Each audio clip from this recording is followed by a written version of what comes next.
Hello everybody and welcome back to another video. Today we're going to be checking out The Enduring Mystery of Jack the Ripper by Lemmino here on YouTube. Yes guys, I really loved the last video we checked out from Lemmino, which was the Dyatlov Pass incident, which was a really compelling video. I loved the way it was done. I loved his narration style, and so I really want to check out more of his content here on the channel. So yeah, I thought that's what we're going to do here today.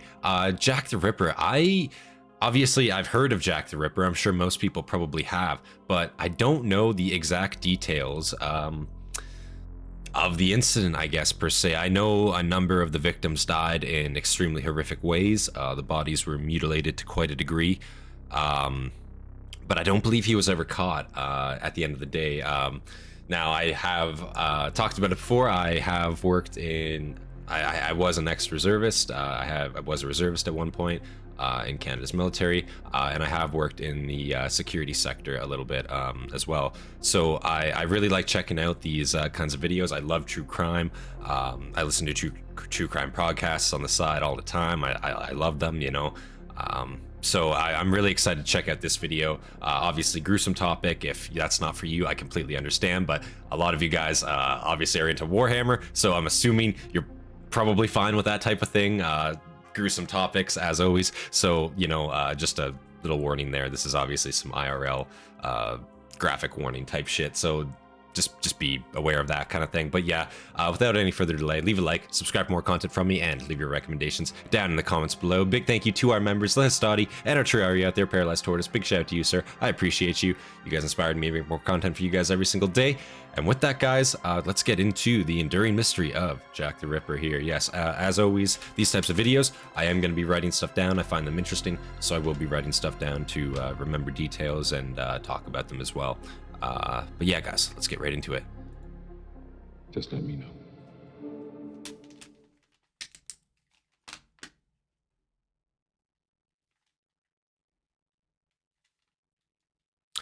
That's documented in this video may disturb some viewers. No graphic imagery will be shown. Okay.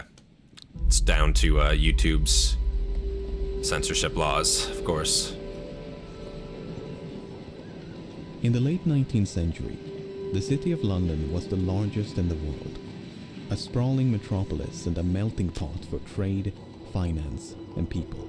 London in 1888, shit. 1888, So yeah, before we even start, London in 1888, I didn't know the exact date. I kind of was assuming, yeah, like later part of the 19th century, as he said, but 1888, so right, basically a decade before the turn of the century. London at this time period, man, really, really shitty place. Not a good place to live at all. Yeah, I imagine. And see, I think that was one of the confusing parts about the case as well initially, is like, you had all these people being killed, all these multiple victims, but it was the case of like, could they link it to one person? Because crime was just a rampant daily occurrence in London at this time period. And the way I understand it, from how a lot of people who live in England describe it to me, London's kind of the same today, but that's not what we're here to say. But you know, either way, yeah, dirty place, sanitization, sanitary facilities basically didn't exist, and rampant crime everywhere. So yeah, before we even get into that, I can see how this is already, how this kind of environment already would spawn kind of a person like this, you know, a person who would be able to get away with crimes such as these. an horrific story emerged from the capital's East End. A story so dreadful, it sent shockwaves around the world. Yeah. One after another, destitute women of the East End fell victim to a vicious killer known as Jack the Ripper. Despite an extensive manhunt and a few close calls, the Ripper was never caught. Damn. Instead, the murders came to an abrupt end and left behind one of the greatest mysteries in the annals of crime. That's interesting, because usually when a serial criminal like that stops serial killing, it's usually because they either died or they got caught, right? Sometimes, I mean, sometimes they stop, but there's a district known as Whitechapel. not often. In Whitechapel. the late 19th century, Whitechapel was known for its overcrowded slums, where many of the capital's poor and unemployed had taken refuge. Yeah. Day and night, an army of policemen would constantly patrol this labyrinthine network of dim-lit streets. And again, I just want to say, like, these pictures, these illustrations, great way to represent it. And if you've ever played, what was it, Dishonored, that game, Dishonored was a fantastic game. Short, Dishonored 1, I think Dishonored 2. I never actually played Dishonored 2, but Dishonored 1 was fantastic. Short, but it was a great game. Inspired by the Watchmen of this time and kind of the general environment of the time, right? What a fucking crazy job this must have been. A night watchman on the streets of London during this time period. Like, absolutely fucking crazy job. And there's so many of you, and you're literally doing foot patrols, but it's not enough. Like, you have to think of, like, the amount of people living in such a small area here. The density of London already at this time is crazy.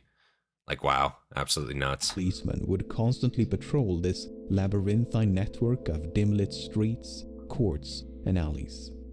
One such place was a narrow passage known as George Yard. Fuck. Near the north entrance of this passage was a residential complex known as George Yard Buildings. It was the morning of August the 7th, 1888, when an upstairs tenant named John Reeves headed out for work. Upon reaching the first floor landing, Reeves encountered the body of a woman lying upon her back in a pool of blood. Damn. Horrified by the sight, he stumbled down to the street below in search for help. Constable Thomas Barrett was the first officer on the scene. He was soon joined by Dr. Timothy Killeen, who conducted a brief examination. The woman had been stabbed 39 times, primarily in the chest and abdomen. Dr. Killeen estimated that she had been dead for, quote, about 3 hours, thus placing the time of death at approximately 2:30 in the morning. The woman had likely been attacked where she was found, as no blood was found beyond the staircase landing. But this was strange, as none of the tenants in this crowded building had heard a single cry for help or a disturbance of any kind. One exception was Amy Hewitt. So before we go further there, I just want to talk about that whole instance of events, right? So as it was laid out, victim found at 04:45, that makes sense. Police arrive, what was that, at 04:50, I believe? So very, very shortly after, again, police rove the streets, and your doctor arrives 40 minutes later, roughly, which is a pretty good response time given the time period that we're in, to be completely honest. Estimated time the victim was killed at 02:30, so she was basically lying there dead for 2 hours in the middle of this residential area before anybody found her. Either that or she was placed there, which is kind of unlikely. No blood trail. She's lying in a pool of blood, right? So it's implied that she was, killed on the spot, and then left there. And again, nobody heard any cries for help or any signs of a disturbance, signs of struggle, which is very odd. You would think, especially given how dense this looks to me, you would definitely make a noise, or, so it implies a silent killing, which implies a degree of tactfulness, I guess, insight, I suppose. Basically knowledge on how you would kill somebody, because murdering people is messy work, you know what I'm saying? A lot of them are not clean, so if you can pull off a clean murder without a noise, it shows a degree of knowfulness, I suppose. Disturbance of any kind. As bad as that is to say, but it's true. Was Amy Hewitt, a tenant who claimed to have heard a lone cry of murder. But this was early in the evening of August the 6th. Lone cry of murder. From outside the complex. Hewitt further explained, "The district round here is rather rough, and cries of murder are a frequent, if not nightly, occurrence." Okay. The victim was eventually identified as 39-year-old Martha Tabram. Tabram was a mother of 2 and had separated from her husband many years prior. Right. Her last known address was 19 George Street, a common lodging house less than 300 meters from the site of her death. Tabram had made a living through prostitution, and one of her associates was a woman named Mary Ann Connolly. And unfortunately, even today, especially in Canada, looking into a lot of true crime events and having done even like a few videos on it myself, you'll notice that a lot of the rampant serial killers, and I'm sure the same is to be said in the US as well, probably most places throughout the world, most serial killers are preying on the most destitute, usually, of a population. It's unfortunate to say, but it's completely true. So this is usually lower income individuals, prostitutes, children, even to a degree. You know, people who, especially in the early days, like if they went missing, they'd be deemed a runaway or be deemed someone who is choosing to leave, something of that sort. So you would choose people, but obviously with murder, especially as blatant as this, like there was not in London, there's no place to really hide a body like this, right? These are usually murders that are able to be covered up because, again, we live you know, in Canada or in the US, there's vast swaths of territory. This is in fucking London, the UK. It's such a densely packed place, you can't hide a body. So to be so brazen with it like, I don't know, it implies, like, motive wise, like you want to be caught, right? Like that's kind of what it implies, like, because, and that's the thing, a lot of, not to go on a rant here, but a lot of serial killers too, a lot of people who commit gruesome crimes like that, not ideally, but a lot of them seem to want to be caught after a time. It's about the chase. It's about the thrill of the chase to these guys usually. And as crazy as that to say, it's they usually want to be caught because they want acknowledgement for their crimes in some sick way. Is usually what a pattern I've seemed to see throughout, again, watching and listening to a bunch of true crime, as well as just, like, you know, seeing some shit as well. You know, but it is what it is. Let's keep watching here. Through prostitution, and one of her associates was a woman named Marianne Connolly. Connolly testified that on the evening of August the 6th, she and Tabram had been out drinking with two soldiers. Then, shortly before midnight, the party of four had separated. Connolly took her client into Angel Alley, while Tabram guided hers into neighboring George Yard. It was the last time she saw Tabram alive. Barely 2 hours later, Constable Barrett had spoken to a soldier loitering near the north entrance of George Yard. The soldier had told Barrett that he was, quote, waiting for his mate who had gone away with a girl. Interesting. Half an hour later, Tabram is presumed to have died. Both Connolly and Barrett were called upon to identify the soldier. But all those accused could provide an alibi. One had been at home with his wife, another at an army base, and yet another in a completely different part of the city. This was enough for Inspector Edmund Reed, the lead investigator on the case, to abandon this line of inquiry. Connolly and Barrett, having both picked out the wrong men, they could not be trusted again, as their evidence would be worthless. Even if a soldier... That's interesting to me, because it's like... Yeah, like, how trustworthy is an alibi in the 1880, like in 1888? How trustworthy is an alibi, straight up? I mean, one home with a wife, okay. One at an army base, one at a completely different part of the city. Dude just said he was waiting for his mate there. Two soldiers did go away with the girl, and allegedly that is what the last victim saw. This seems like it could be a case of just, like, you know, an officer could see investigation into his regiment as well, and just tell the local police at this time to just fuck off, like, straight up. That's, you know, to say that doesn't happen and didn't happen back then is, you know, it's wild to think that. So that's, you know, is what it is. I think, you know, that this is also a reasonable explanation as well. Having both picked out the wrong men, they couldn't be trusted. That's also completely a reasonable explanation. And it is completely reasonable also that they both had clean alibis, or all three of them had clean alibis, however many it was. But it's just weird to me, you know, how they would just toss that out instantly. Trusted again, as their evidence would be worthless. Even if a soldier had been responsible, no one could deduce a motive. The people of Whitechapel might have been accustomed to crime and violence, but the sheer brutality of this attack was as frightening as it was confounding. The crime is one of the most brutal that have occurred for some years. For a poor, defenseless woman to be outraged and stabbed in such a manner is almost beyond belief. These were the concluding remarks delivered at the final inquest held on August the 23rd. Only a week later, things would go from bad to worse.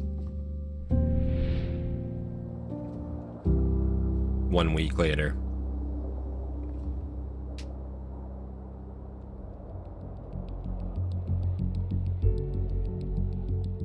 On the morning of August the 31st, a man named Robert Paul left his home on Foster Street and headed for work.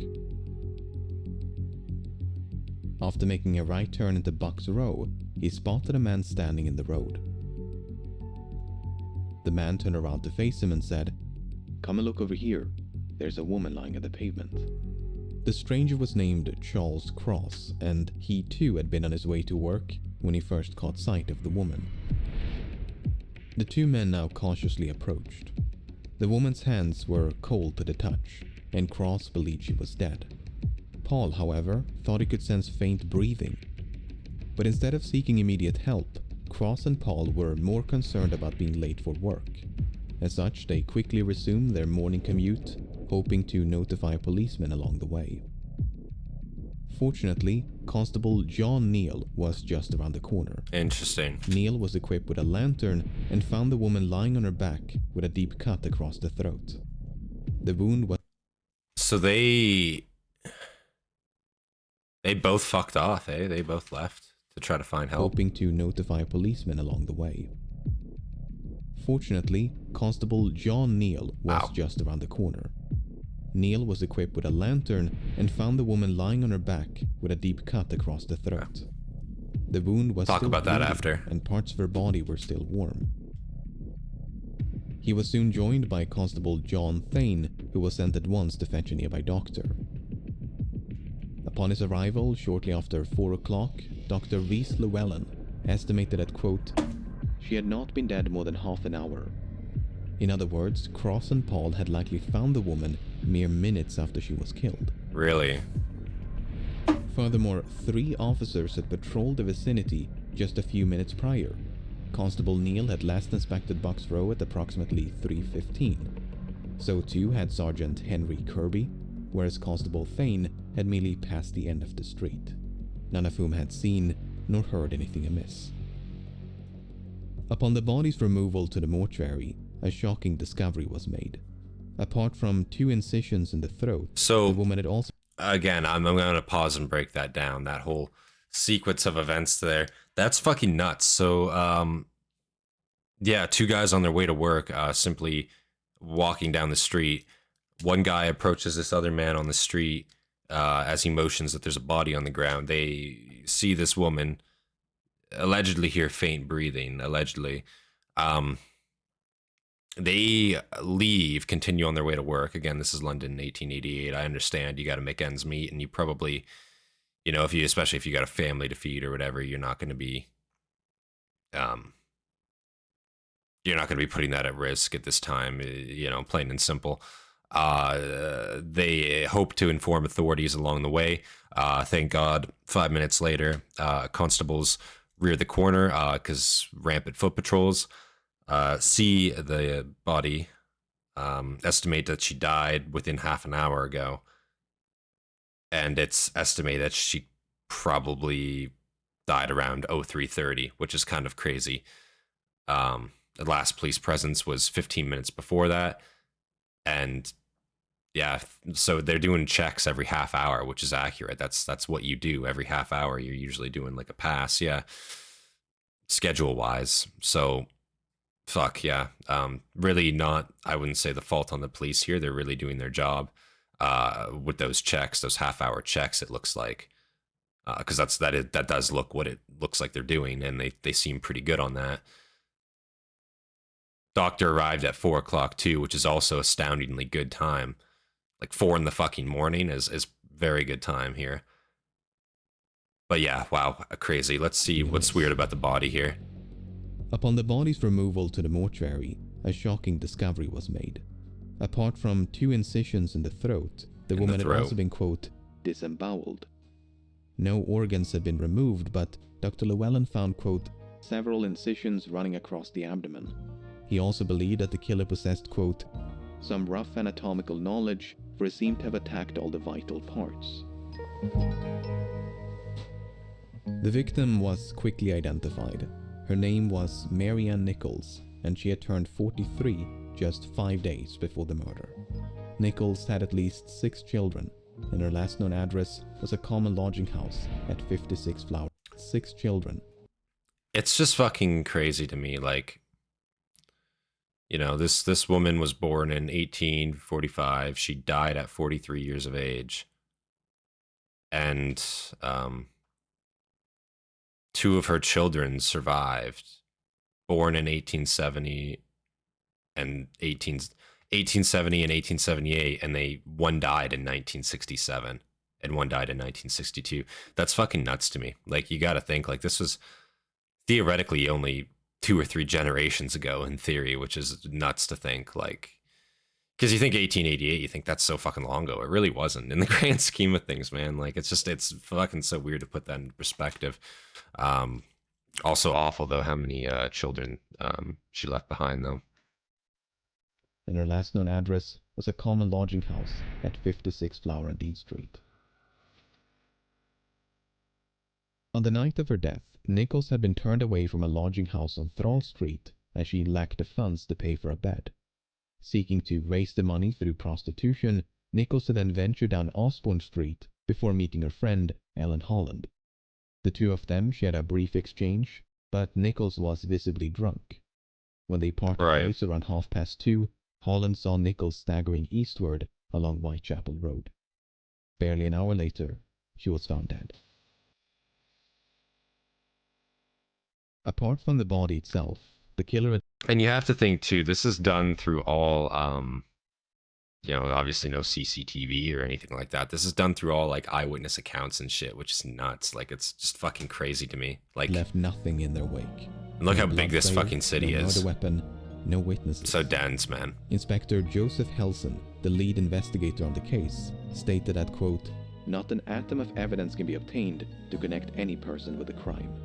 Just a random murder. While like, the how Miklós can you? case No grounded DNA, staging no hope, nothing. its similarities with the Martha Tabram case had not gone unnoticed.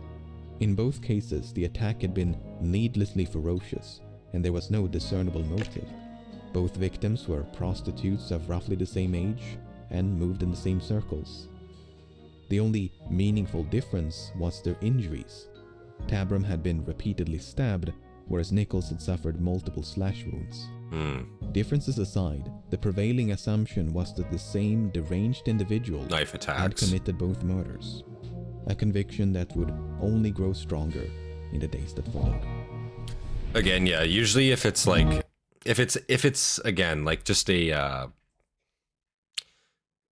there's just random murders and then there's like killings in a sense. And usually like killings, murders, it's done with a motive, right? Like, you know, if you get in a bar fight with somebody, you know, it's 2nd-degree manslaughter, whatever have you, right? You know, there's a motive behind that killing, you know what I'm saying? It's completely different when you're just going up and shanking somebody that you don't know for no reason at all, you know, because you can't, especially in this time period, you can't connect it to anybody. There's no way you can connect that to anybody and actually put blame on them, you know, so it's really, you're going to get away with it scot-free in that day and age. There's no such thing as DNA, and there won't be for another 100 fucking years. So it's like, you know, and wasn't that a thing? Maybe I'm wrong. Maybe I'm making this up. It could be complete conjecture. I thought I heard, like, didn't they have like some DNA that they were testing from the Jack the Ripper case? I don't know. Maybe that's wrong. Maybe that's completely wrong. Jack the Ripper case. Maybe they had some DNA that they were trying to test or something. I thought I heard that. Maybe that's completely bullshit. Yeah. Don't take that with a grain of salt. Only grow stronger in the days that followed.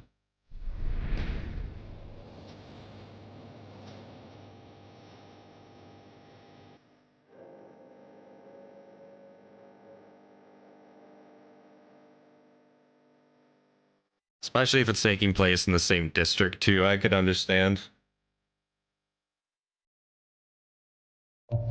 Like why they would link that to the same person. September 8th. As the sun was rising on September the 8th, a man named John Richardson was on his way to work. At 4:45, he made a quick stop at 29 Hanbury Street. He went through the entrance and out the back door by way of a cramped hallway.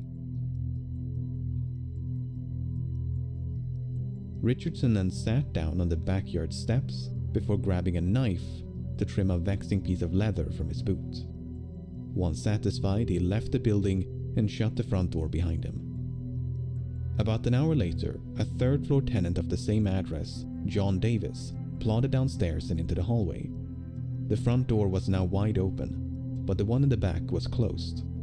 When Davis went to open it, he found the bloodied remains of a woman lying on her back just below the steps. Jesus. Inspector Joseph Chandler was the first officer on the scene. After a brief inspection, he sent at once for a medic.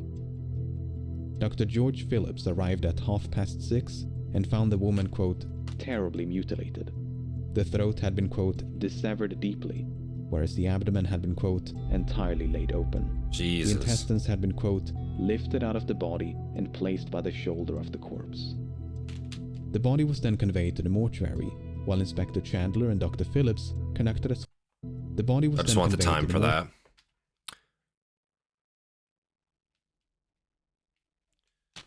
06:30, doctor arrives. So again, I'm noticing that the doctor arriving, it's extremely good time every single time. Within half hour, 40 minutes, they have a doctor there to examine the body instantly. It's almost as if, like, again, like they just expect this type of thing at this time period, which I'm sure, again, they do. Crime is rampant at this time period. Just not one's probably so brutal as this. That body was extremely mutilated. And it's crazy to me just how, like, quickly, seemingly, it all happened. Mortuary, while Inspector Chandler and Dr. Phillips conducted a sweep of the backyard. Most of what they found belonged to the tenants of the building, but just below the resting place of the woman's feet, they found a small piece of cloth and 2 combs. The items had likely belonged to the victim, but it seemed to Dr. Phillips that they had been deliberately positioned and arranged by the killer. The post-mortem revealed that 2 brass rings had been forcefully removed from the victim's left hand. These rings were nowhere to be found. Portions of the victim's abdomen had also gone missing, including the womb. Dr. Phillips believed that, quote, the mode in which these portions were extracted showed some anatomical knowledge. This point was greatly expanded upon at a subsequent inquest. The injuries had been made by someone who had considerable anatomical skill and knowledge. There were no meaningless cuts. For instance, no mere slaughterer of animals could have carried out these operations. It must have been someone accustomed to the post-mortem room. Yeah, womb missing is pretty fucked, and that's one of the organs I think that we're missing, right? So there's a few missing organs as well as just like having the organs removed, you know, and they're there still. Unless I'm misinterpreting that, didn't hear that correctly, but goddamn. The victim was quickly identified as Annie Chapman. Chapman's date of birth is a bit uncertain, but she was roughly 47 at the time of her death. She had at least 7 children, but was tragically only survived by 2. Wow. Her last known address was a common lodging house at 35 Dorset Street. On the night of her death, Chapman had been denied accommodations as she lacked the funds to pay for a bed. She was escorted off the premises by the night watchman, who then saw her vanish into a nearby alleyway. What happened to Chapman over the next few hours, nobody knows. Her whereabouts during this time is a complete mystery. But unlike the 2 previous cases, a witness in the Chapman case might have caught a glimpse of the killer. At 5:30 on the morning of September the 8th, a woman named Elizabeth Long spotted a man and a woman conversing outside 29 Hanbury Street. Long was positive that the woman she'd seen was Annie Chapman, but the man had stood with his back towards Long, so she never saw his face. Long did, however, manage to overhear a fragment of their conversation. The man had posed the question, "Will you?" to which the woman responded, "Yes." Interesting. Now, a lasting point of contention in the Chapman case is the time of death. According to Dr. Phillips, when he arrived at 6:30, Chapman had been dead for, quote, at least 2 hours. That would place her death at around 4:30. but according to Long, she saw Chapman alive a full hour later. Then there's the testimony of John Richardson. Richardson was the son of one of the tenants in the building. At 4:45, he made a routine checkup on the door to the basement, which had previously suffered a break-in. When he found it secure, he sat down on the backyard steps to trim a piece of leather from his boot. Even though he sat mere centimeters from the murder site, Richardson did not see a body. He was adamant on this. From the 0445.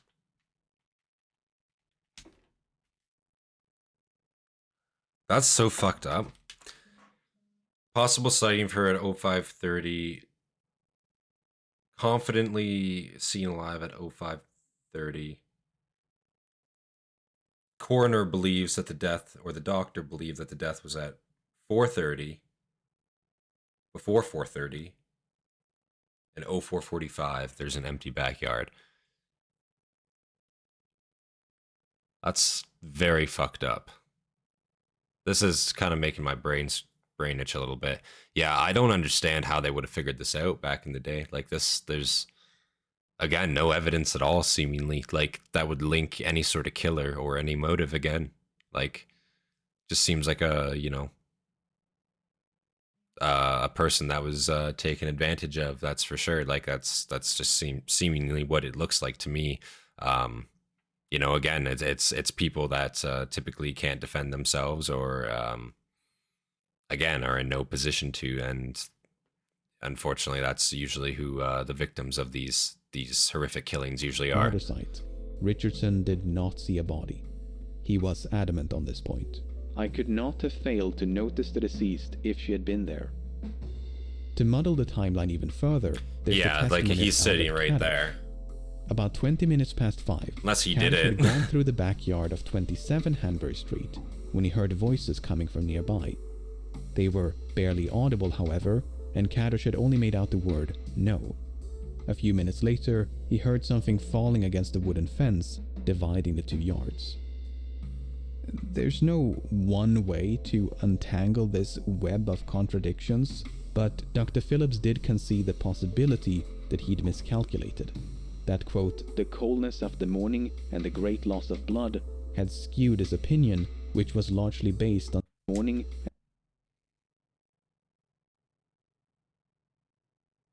That's fair, and again, like, he's just going off of estimation. Like, you know, there's many factors that could determine that.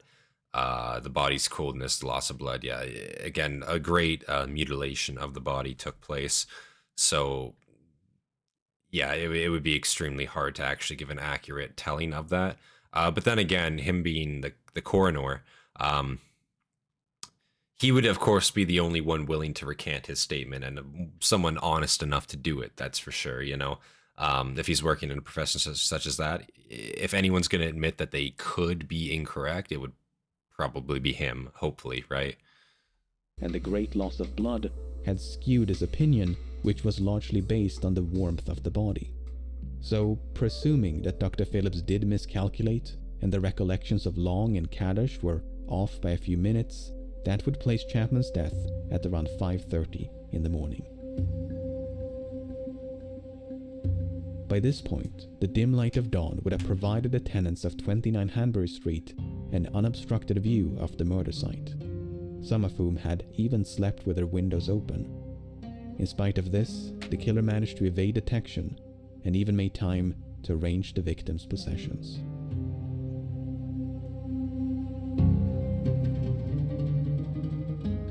As the tally of victims them sleeping with their windows open is crazy. The public grew increasingly anxious. They were not only frightened by the murders, but frustrated with the police and their perceived incompetence. Even across the pond were the efforts of the police fiercely criticized. The London police and detective force is probably the stupidest in the world. That's not true. What these mocking quotes... Yeah, that's completely incorrect. Again, you're dealing with something...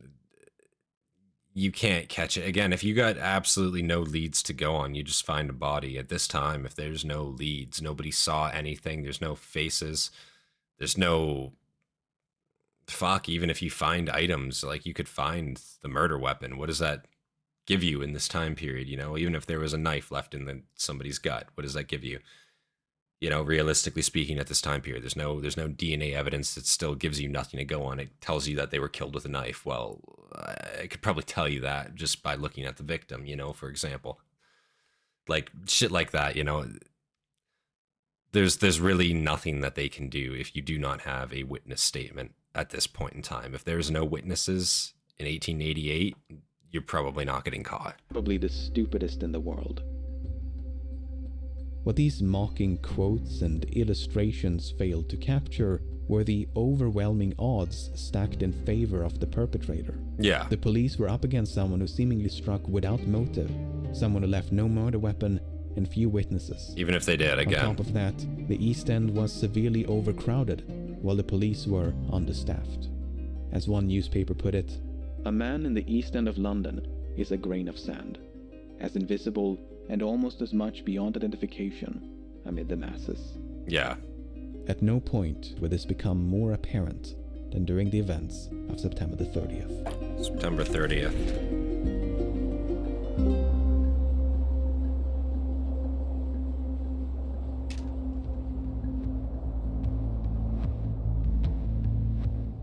On September the 29th, a routine Saturday meeting was held at the Socialist Club on Berners Street. When the meeting came to a close around midnight, all but a few members returned home. Those who remained proceeded to drink and socialize. Half an hour in September the 30th, Joseph Lave stepped outside to get some fresh air. Lave used the side entrance leading into Dutville's yard and lingered for about 10 minutes. Moments after Lave got back inside, Morris Eagle accessed the building via the same entrance. He too was a member of the club and had just returned after escorting a woman home. Neither of them noticed anything unusual. 20 minutes later, the sound of a horse and carriage could be heard trotting down Berners Street. The driver was Louis Diemschutz, the steward of the clubhouse. When Diemschutz drove into Dutville's yard, his pony abruptly veered to the left. This is 20 minutes When he later. looked down to his right, he thought he could discern something in the darkness. Diemschutz stepped down from his barrow and after lighting a match, could see a woman lying on her side against the wall. Without even knowing if she was, quote, drunk or dead, Diemschutz rushed inside the club to check on his wife. When he found her safe and sound, he alerted the other members, and a small crowd soon gathered outside. They could now see that the woman's throat had been, quote, fearfully cut, and that 20 quote, minutes. a stream of blood was trickling down the yard. Eagle, Diemschutz, and a few others promptly dispersed to find a policeman. Okay. While a growing crowd of bystanders waited for authorities to arrive, there was no sign of the perpetrator. But across the city, less than a kilometer Like to it the could west, literally be anybody, an yeah. even more ghoulish discovery was about to be made. At 1:30 of the Same night. morning, Constable Edward Watkins patrolled an open space known as Mitre Square. Watkins' beat would take him through the square about once every 13 minutes. Right. On this occasion, it was deserted. But in the time it took Watkins to complete another rotation, Mitre Square was turned into a crime scene. I next came in at 1:44. I turned to the right. I saw the body of a woman lying there on her back. I saw her throat was cut and her bowels protruding. The stomach was ripped up. She was lying in a pool of blood. Holy shit. Dr. George Siqueira and Dr. Frederick Brown soon converged upon the Two scene. bodies in 45 They found minutes. terrible injuries inflicted upon the woman's face, throat, and abdomen. The intestines had been, quote, drawn out to a large extent and placed over the right shoulder. Jesus. Among the many lacerations to the face, Dr. Brown noted that, quote, the lobe and auricle of the right ear was cut obliquely through. Based on their expert opinions, coupled with the testimony of Watkins, the woman had died within minutes of her body being found. Wow.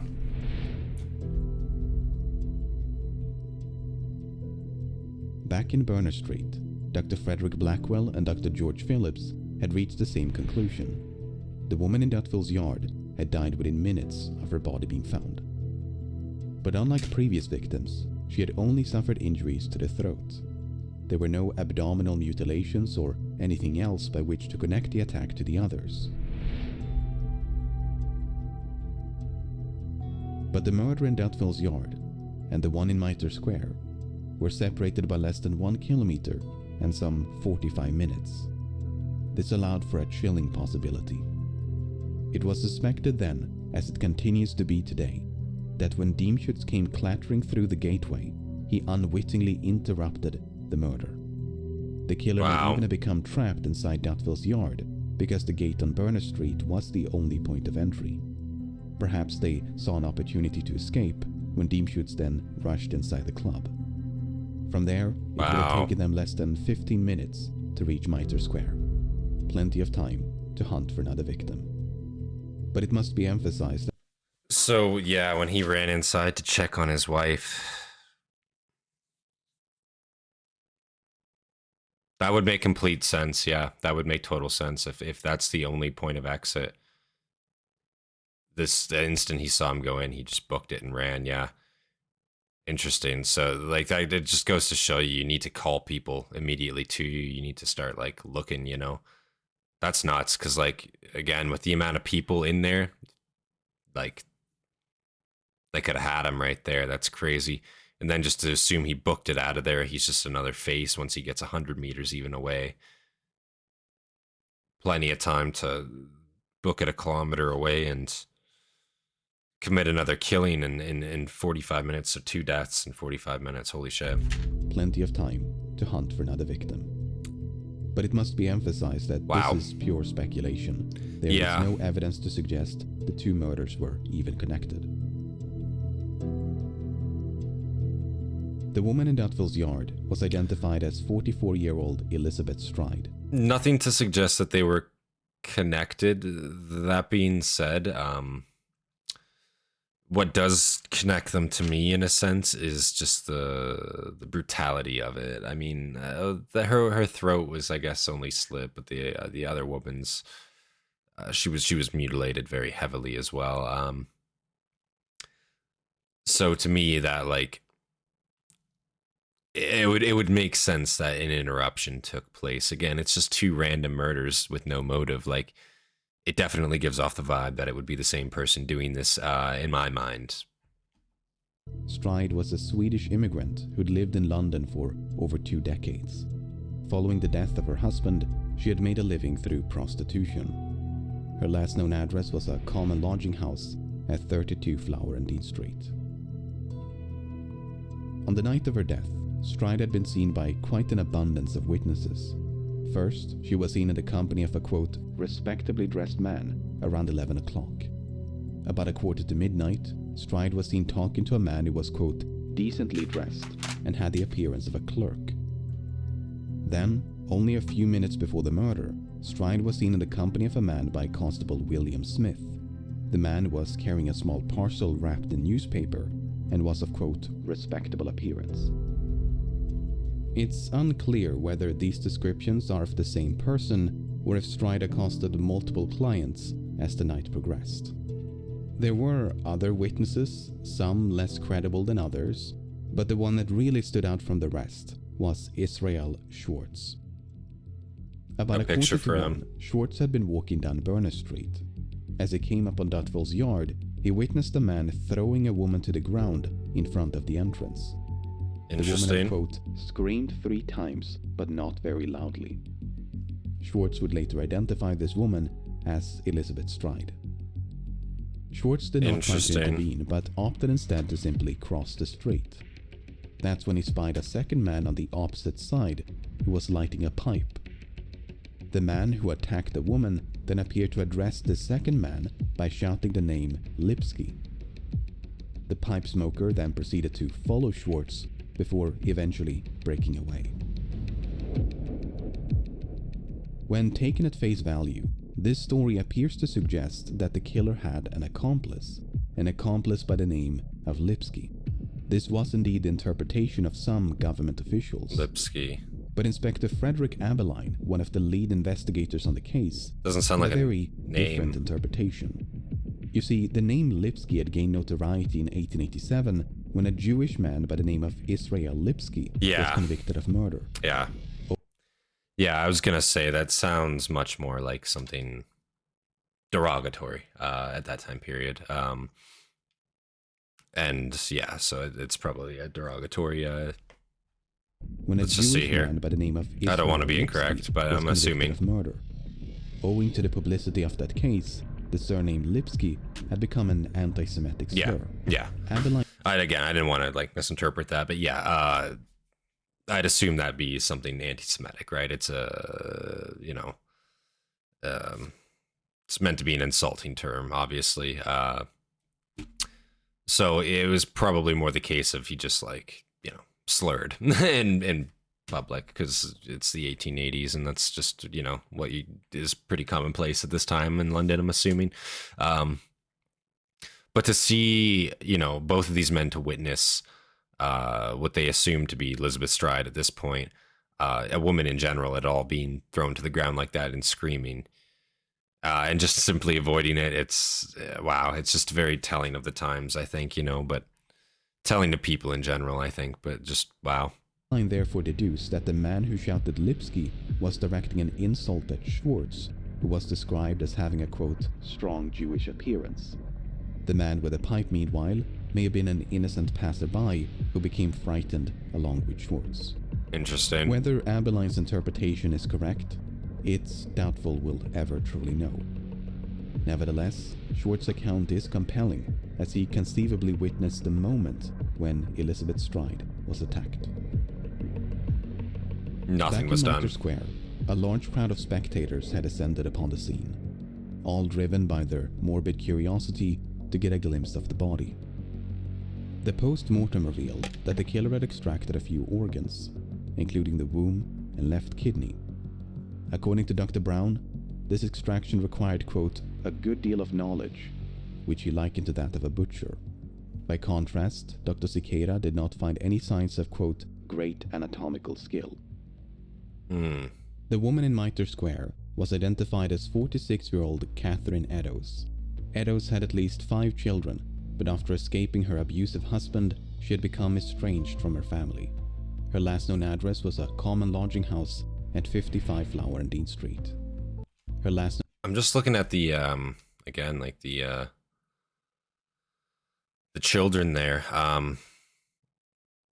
Very interesting. Frederick W. Eddowes, 1877, question mark, question mark, question mark. So he would have been pretty young, obviously. Just sad to see, but I wonder if he just disappeared, because like there's no knowledge on him at all. He's just gone. His known address was a common lodging house at 55 Flower and Dean Street. On the night of her death, Eddowes had been out drinking. She got so drunk that around 8:30, she was found lying on the sidewalk in Aldgate High Street, surrounded by a crowd. The commotion attracted a few officers, who then escorted Eddowes to a nearby police station. There, she remained locked in a cell until 1 o'clock in the morning.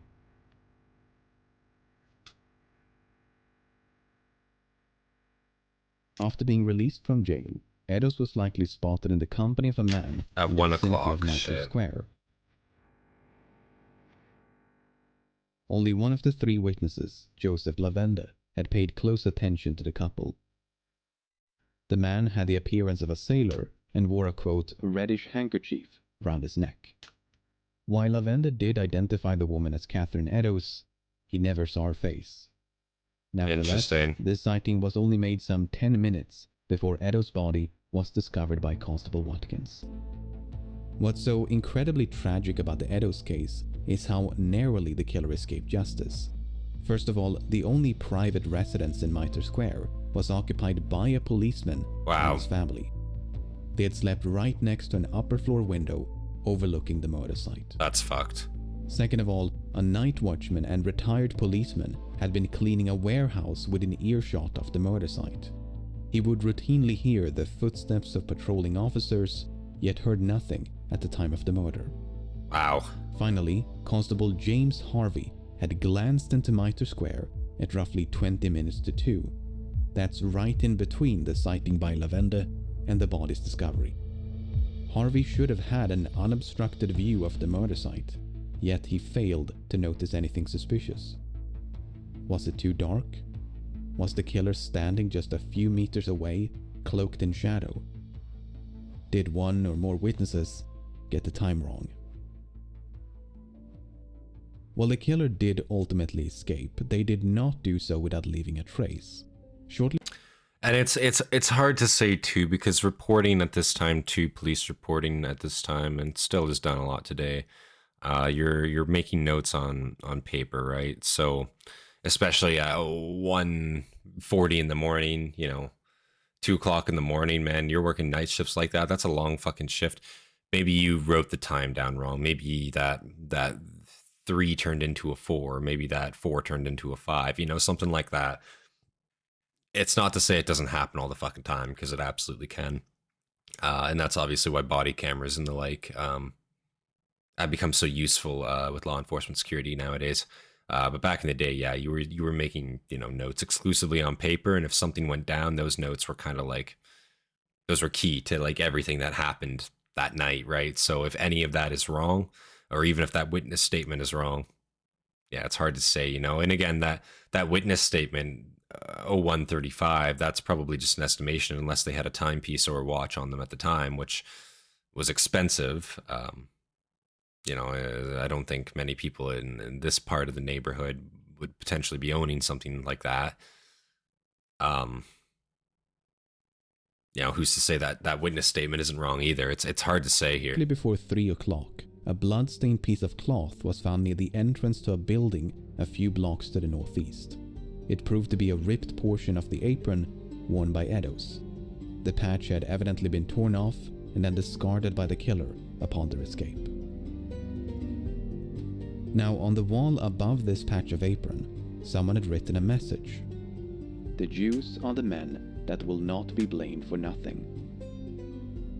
To this day, both the meaning and the author of this message remain in doubt. Was it written by the killer? Was it an attempt to cast suspicion upon or even away from the Jewish community? Was it completely unrelated to the murder? Similar questions would soon be raised by a few letters. Letters which had supposedly been written and posted by the killer. I think I've heard of these. So crazy. What do you guys think about that supposed anti-Semitic statement found with that piece of cloth? I mean, and that even looked like it was in the direction of where the other murder took place, which would even give more credence to the fact that it was the same person potentially. And again, if he shouted Lipsky at that time,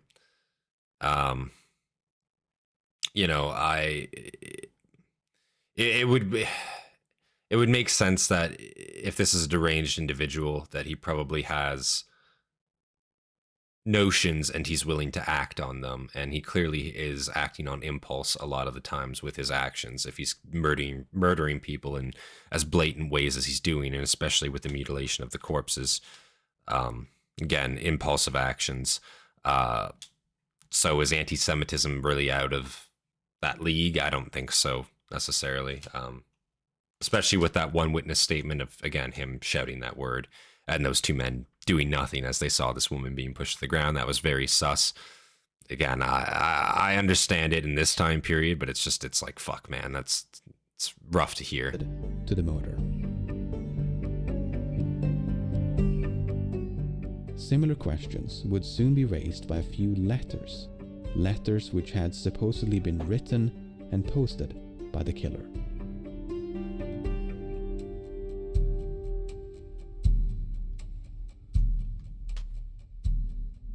Three days before the murder of Elizabeth Stride and Catherine Eddowes, the Central News Agency of London received a letter in the post, the author of which claimed responsibility for the recent murders and to be planning for the, quote, next job.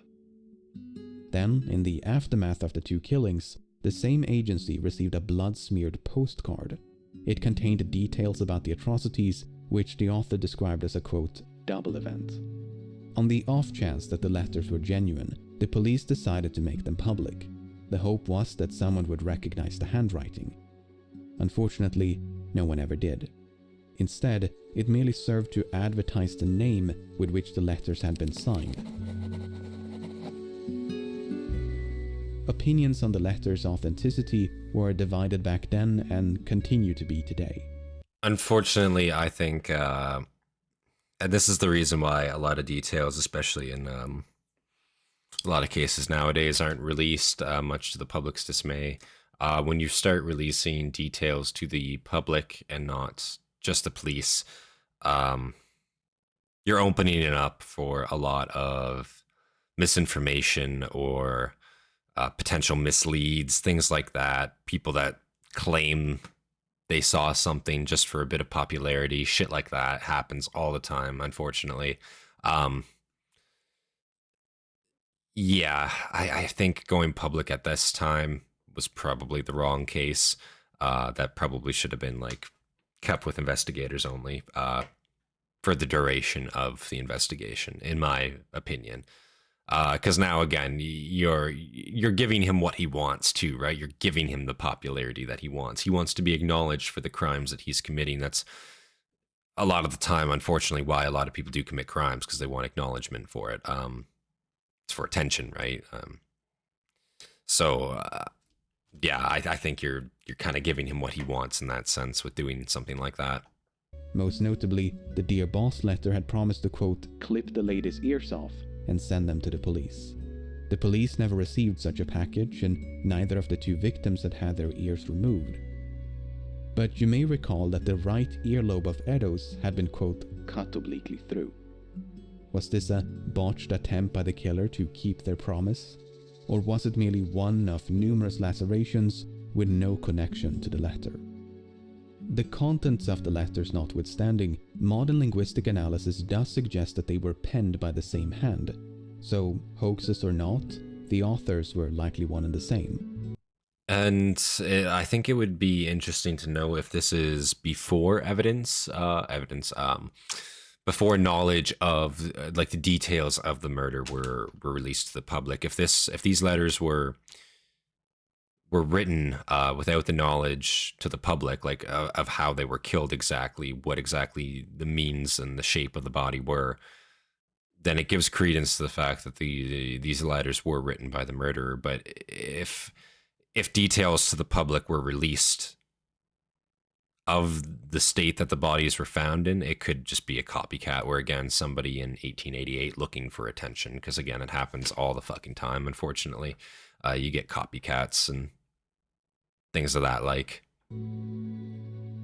However, the handwriting bore, quote, no resemblance at all to the message written above the torn patch of apron. I think the writing above the apron could be just something that was already there, to be completely honest with you. Agencies all over London were soon inundated with correspondence imitating the other two. Yeah. But at least one of them might have been genuine. Not because of the contents of the letter, but rather the contents of a box with which it was delivered. On October the 16th, a man named George Lusk received a small package in the post. Lusk was the chairman of the Whitechapel Vigilance Committee, a small group of local tradesmen who sought to identify the killer. The package consisted of a letter and a cardboard box containing half a kidney. Interesting. The doctors who examined the kidney all agreed that it was human. Yeah. But whether it was the same left kidney removed from the body of Eddowes could not be determined. It could, for instance, have been an elaborate hoax by a medical student or someone with access to human organs. The author of the accompanying letter, meanwhile, insisted that the kidney did belong to the victim and that they had fried and eaten the other half. Interesting to note is the spelling mistakes. Will, preserved. It's interesting because you didn't notice any spelling mistakes in the other letters, did you? Like those didn't, you didn't make note of those at all, so it's very, very interesting. He's talking about cannibalism also too, one which that is still is today, was that some of the letters had something been people did fabricated by the press. According to Chief Inspector John Littlechild, the letters were, quote, a smart piece of journalistic work. Assistant Commissioner Robert Anderson dismissed the letters as, quote, the creation of an enterprising London journalist. Meanwhile, Chief Constable Melville Macnaghten thought he could discern the quote, stained forefinger of the journalist. There are a few candidates for who this journalist might have been, but there is no solid evidence against any one of them. Whether it was a hoax by an enterprising journalist or the genuine prose of the Ripper. So it would make sense then if these were faked by the journalists for way of press, whatever have you, I don't know, personal motivation. But then that other letter with the spelling mistakes could be legit. That could be a real thing. That could be real. These could be fake, or vice versa. And then it would make the spelling mistakes make more sense, especially if you didn't know how to spell. The only thing that's weird is the knowledge of autonomy, but that's not even really that weird. Because again, I feel like if you have knowledge of like an animal, let's say, most people gotta eat to live back in that day. If you're working in a butcher shop, or if you're working as a hunter, or if you've hunted at all, which back in those days, I'm guessing you probably would, or maybe you're a soldier, you did time, whatever have you. You have basic anatomical skills, probably, at a minimum at least. So I don't think that's necessarily weird. Whether it was a hoax by an enterprising journalist or the genuine prose of the Ripper, the letters did nonetheless receive widespread attention. They commanded space in virtually every newspaper and dominated much of the public discourse throughout October. Right. A month which passed without a single atrocity bearing the signature marks of Jack the Ripper. Perhaps it was finally over. It is pretty certain that the master has become frightened and has suspended his horrible work for the present, if not for good. It's only a month later, though. It's kind of crazy to say.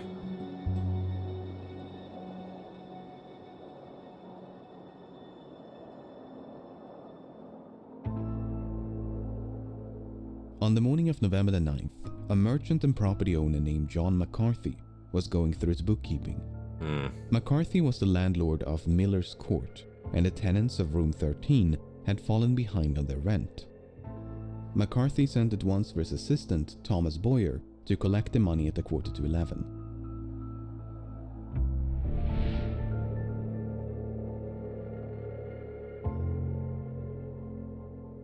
After knocking twice without response, Boyer went around the corner to peer through a window, but his view was obstructed by a coat or curtain, so Boyer had to reach through a broken window pane to pull it aside. That's when he saw the severely mutilated body of a woman lying upon a bed in the corner of the room. Jesus.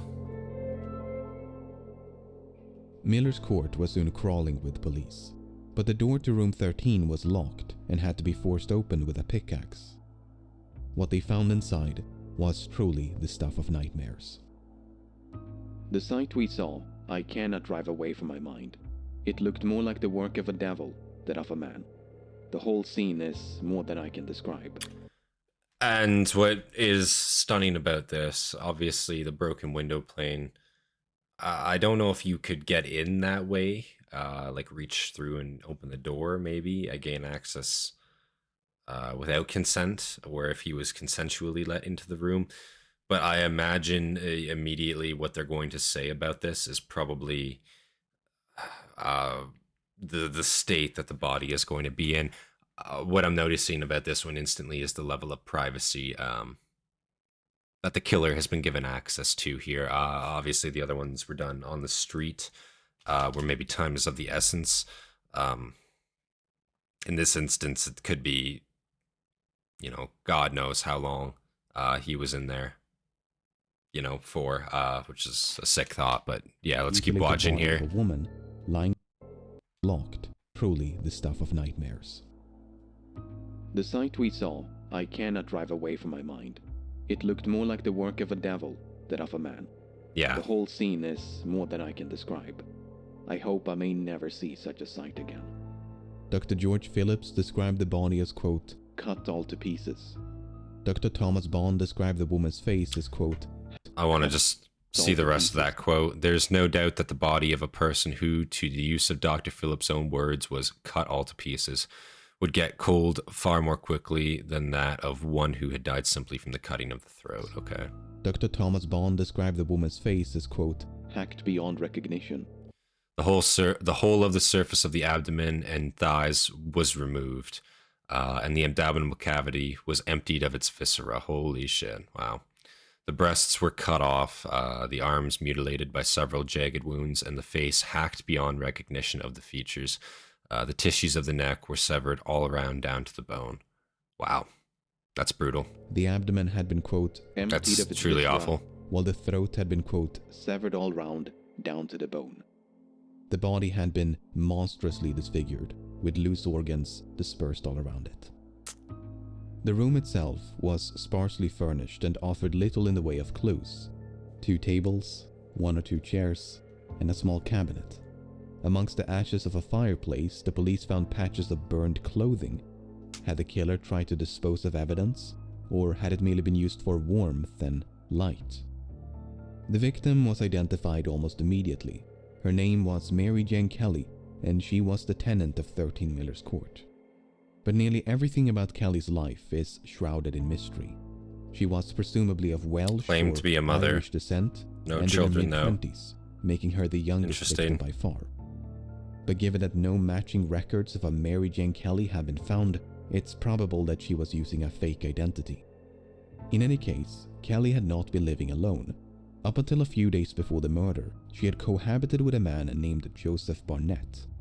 They had only separated on October the 30th because Barnett disapproved of Kelly's prostitution and the people with whom she associated. But they did see each other again. On the evening of November the 8th, Barnett paid Kelly a visit. Upon his arrival, he found Kelly in the company of a woman who was just about to leave. Unfortunately, there are conflicting accounts about who this woman was, when Barnett arrived, and how long he stayed. If we choose to believe Barnett, he arrived at some point between 7 and 7:45 and left before 9 o'clock. Shortly before midnight, Kelly was spotted in the company of a man by her neighbor, Mary Ann Cox. When Cox passed the couple, they were about to enter Kelly's room. Cox bid Kelly good night, but she was, quote, very much intoxicated and barely able to respond. Once they had gone inside, Cox could hear Kelly singing. When Cox then left the court about an hour later, Kelly could still be heard singing. By 2 o'clock, Kelly had apparently ventured back outside, for she was spotted by a man named George Hutchinson. The two of them were supposedly well acquainted, and Kelly had asked if he could spare a few coins. But Hutchinson was broke, and Kelly was desperate for money, so they soon parted ways. Moments later, Hutchinson observed Kelly being accosted by a well-dressed man. The two of them had a seemingly jovial interaction and began walking north. Hutchinson found it suspicious that such a well-dressed man would seek the company of a woman like Kelly. As such, when the couple passed him by, he scrutinized the man's appearance. He was, for instance, carrying a pair of gloves in his right hand and a small parcel in his left. So right away, so she's seen multiple people on this night,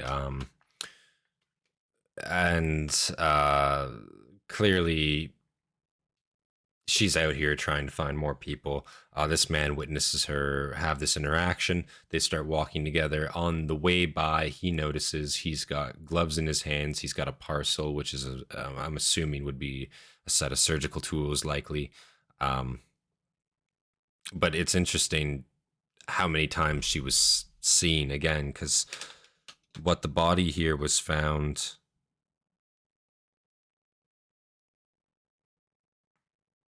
(10:45). I must have that wrong. Let's just keep watching. Hutchinson decided to shadow the couple as they proceeded to Miller's Court. Before they vanished up the court, the man handed Kelly a red handkerchief. Yeah, I definitely have that wrong. Told him, let's keep watching. "All right, my dear, come along. You will be comfortable." Hutchinson remained, "My dear." He then placed his arm on her shoulder and gave her a kiss. "Come along. You will be comfortable." Hutchinson remained in the vicinity until... So Hutchinson saw this all. But neither Kelly nor the man reappeared. At roughly the same time, Cox returned home. In stark contrast to the loud singing upon her last departure, Cox was now struck by the complete absence of sound and light from Kelly's room. Finally, at approximately 4 o'clock, a tenant above and a woman across from Kelly's room heard cries of murder. The voice was that of a woman, and it appeared to emanate from nearby. Meanwhile, other denizens of the court heard no screams at all. So what I'm noticing is people in this day and age are very fucking vague about the word murder. It's like, are you being murdered, or is there a murder occurring? Like, you know what I'm saying? Like you got to be a little bit more specific here with the, like, what's happening. Like, matter. Like, okay, but is it like to you, or is it to somebody else? Like, is it happening right now? Like, what's the context of that word to you? You know, it seems like a cry wolf word around here, which I'm sure it's not, but like, still, holy shit, guys. Like, you know, you got to give some more context here. According to Dr. Bond, Kelly died between 1 and 2 o'clock in the morning. 1 and 2 Phillips o'clock. placed the time of death a few hours later.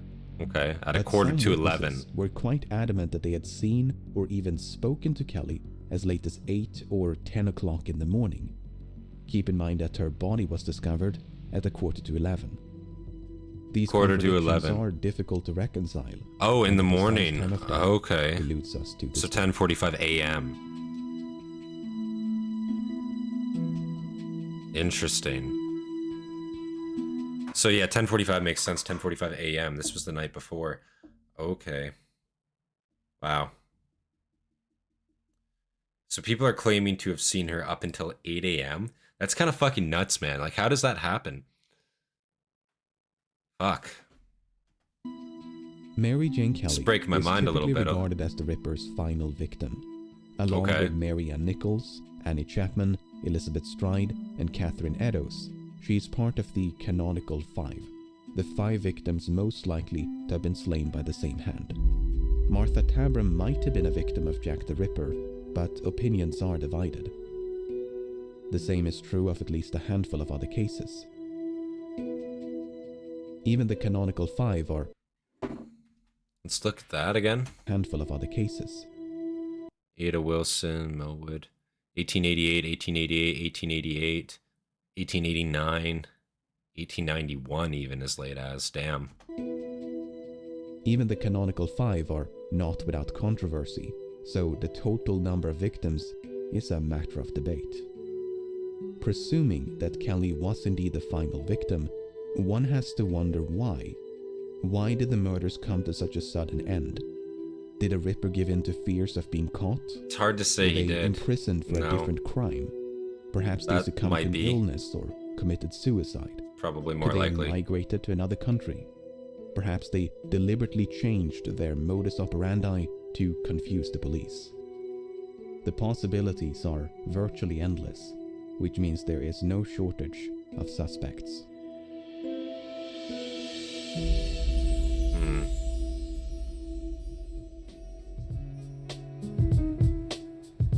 Following the murder of Mary Ann Nichols, a rumor began to circulate that someone called Leather Apron was in the habit of abusing prostitutes.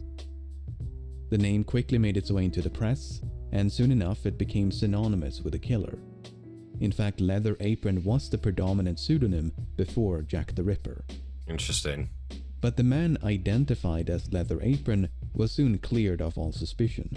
His real name was John Pyth, and he was in a different part of London on the night when Nichols was attacked.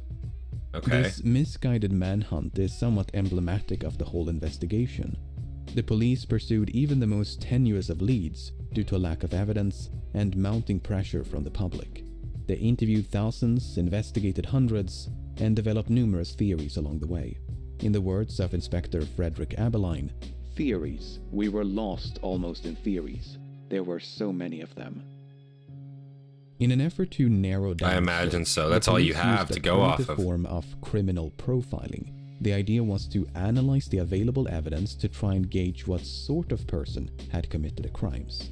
This profile was prepared by Dr. Thomas Bond, and he described the Ripper as a strong, middle-aged man with an inoffensive appearance who dressed respectably. Bond's most controversial assessment was that the killer possessed, quote, "no scientific nor anatomical knowledge." This stood in direct opposition to the opinions of his peers, most of whom ascribed the Ripper with at least a basic understanding of anatomy. Right. Based on the witness accounts, the Ripper was a man of I don't think average that's height, I don't with think that's a medium big to stout build key in part his of it, late though. 20s to mid-30s. He wore dark clothes, including a hat of some sort, and had a mustache. But this sort of aggregation or tabulation of accounts can Wow. be quite deceptive. Not only are many details inconsistent, but they could be describing entirely different people. For all we know, none of the witnesses ever laid eyes on Jack the Ripper.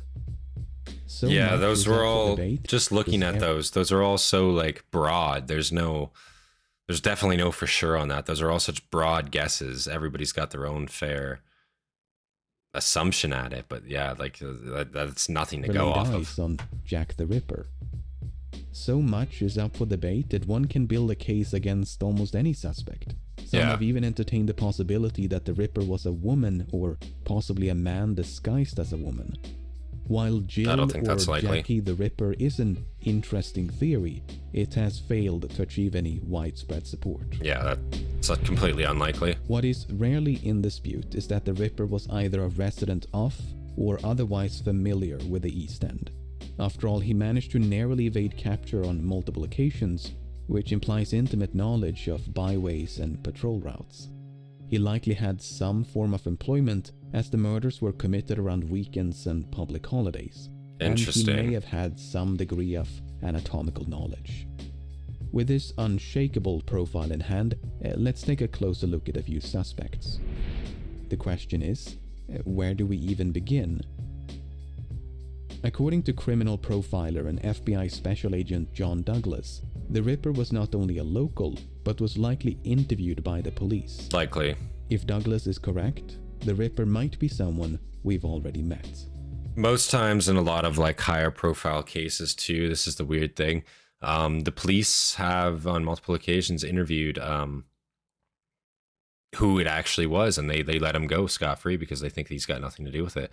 It happens all the time because it's just like, it doesn't make fucking sense, but yeah, it was the guy all along. Likely they did probably interview the guy, and again, they just had nothing to go on. Again, you can't just throw that accusation at somebody without any line of proof. Like you need proof. You need something to go off of, something to put them there, something to charge them with. And in this case, one would be probably enough to get away with, but 5-6 murders and there's not a single shred of evidence. Yeah, what are you supposed to do? Either a witness or a person close to one of the victims. What about John Richardson, the witness in the Chapman case who sat down on the backyard steps to trim a piece of leather from his boot? Richardson was indeed suspected by the police, but they found, quote, not a shred of evidence against him. It's not going to be a shred of evidence His against mother any of also them. lived on the premises, so he had good reason to be there.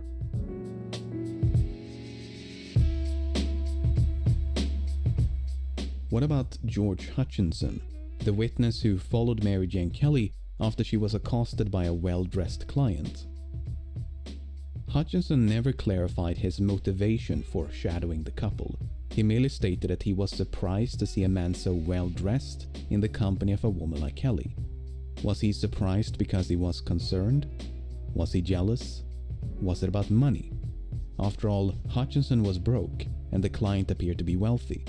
Perhaps he waited outside the court with the intention of mugging this well-dressed client. There are many question marks surrounding Hutchinson. He has never been positively identified, so next to nothing is known about his life. This makes it very difficult to build a strong case against him. And that probably was not a very common thing either. By the police, I had to assume. Ultimately convinced Inspector Frederick Aberline that he was telling the truth. Like, but not every witness attracted. a lot of these people, you'd have no idea anything about their life. For instance, Charles Cross, the man who discovered the body of Marian Nichols. He has potential. Yeah. He was found over the body. On the Very morning weird. of August the 31st, Charles Cross left his home on Doveton Street and headed for work. When he turned into Bucks Row, he happened upon the body of Mary Ann Nichols. Moments later, he was joined by Robert Paul, and events transpired as previously described. Despite his proximity to the crime, Cross appears to have escaped suspicion from both the press and the police. He was evidently seen as the innocent passerby that he appeared to be. But in recent years, that perception has been challenged. The argument is that Cross was in the act of committing the murder when he was interrupted by the approaching footsteps of Paul. Cross then concealed the murder weapon and portrayed himself as someone who just found the body. The injuries inflicted upon Nichols would be consistent with an interruption, as they were less severe than those of later victims.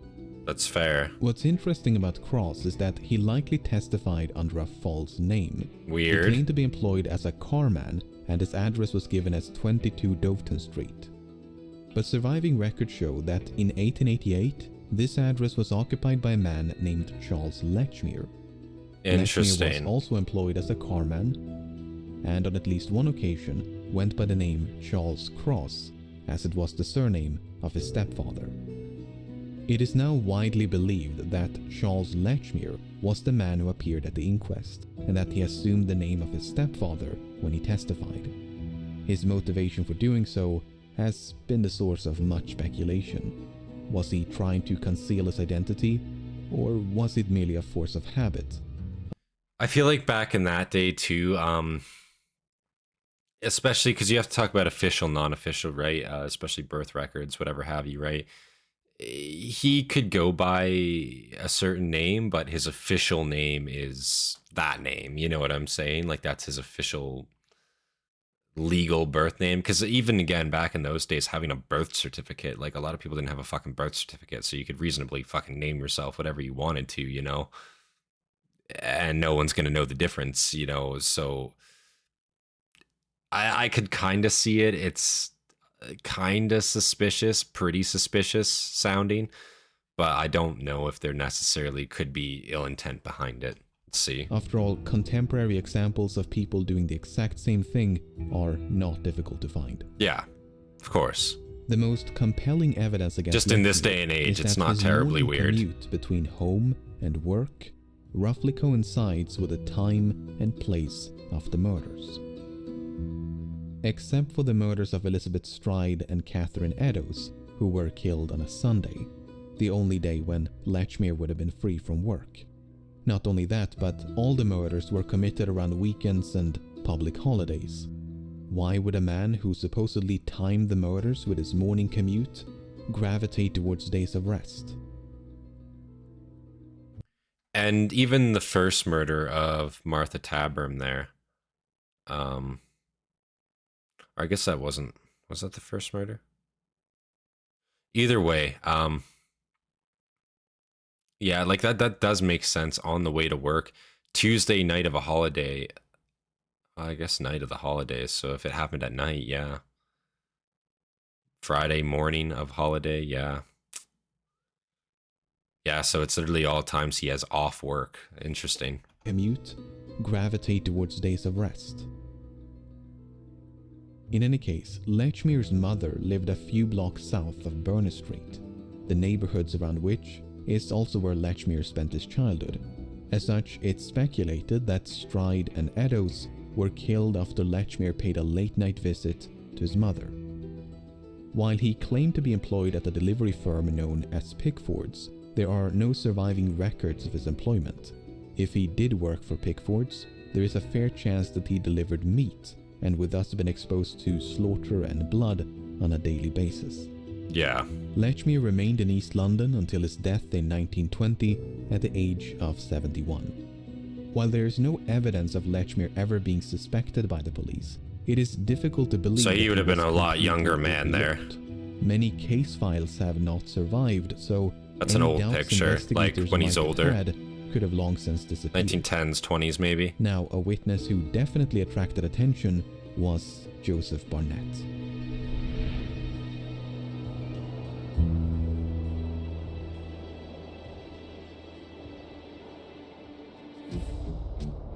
Joseph Barnett was the man who lived with Mary Jane Kelly up until a few days before the murder.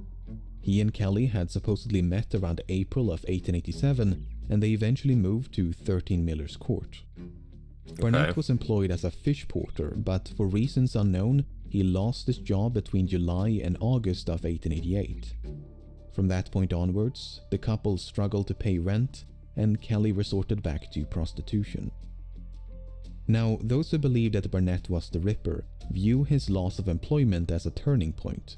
The argument is that Barnett was so overcome with guilt and anguish for driving Kelly back to prostitution that he went on a murder spree, murdering one local prostitute after another in a desperate attempt to frighten Kelly off the streets. Doesn't make any sense. While most of this is pure speculation, it is true that Barnett disapproved of Kelly's prostitution. Yeah, you may recall. You can disapprove of prostitution all you want, but that doesn't mean you're going to go murder a bunch of women to try to keep a girl you like off of the streets. Like, that's a pretty crazy thing. I mean, if you're deranged enough, I suppose it's possible. I don't think that one's likely, to be honest. It is like, I don't think that's a likely motivation. You may recall that Barnett separated from Kelly on October the 30th because he disliked the prostitutes with whom she associated. Kelly never went on the streets when she lived with me. She would never have gone wrong again, and I should never have left if it had not been for the prostitutes stopping by the house. This might further explain why Kelly was the Ripper's final and most viciously mutilated victim. The implication being that Barnett felt rejected by Kelly and wanted revenge for the breakup. According to Barnett, he did pay Kelly a visit on the evening of November the 8th, but they had parted on, quote, friendly terms. He then supposedly went home, played a card game until 12:30 before going to bed. Now, Kelly is presumed to have died in the early hours of November the 9th, so Barnett could have returned to Miller's Court sometime after midnight. While the police did subject him to 4 hours of interrogation, Barnett was ultimately released without charge. Then there's the matter of... Again, there's just no evidence. When the police arrived at Miller's Court, they had to force the door open with a pickaxe. Interesting. This raised an important question. How did the killer lock the door behind him?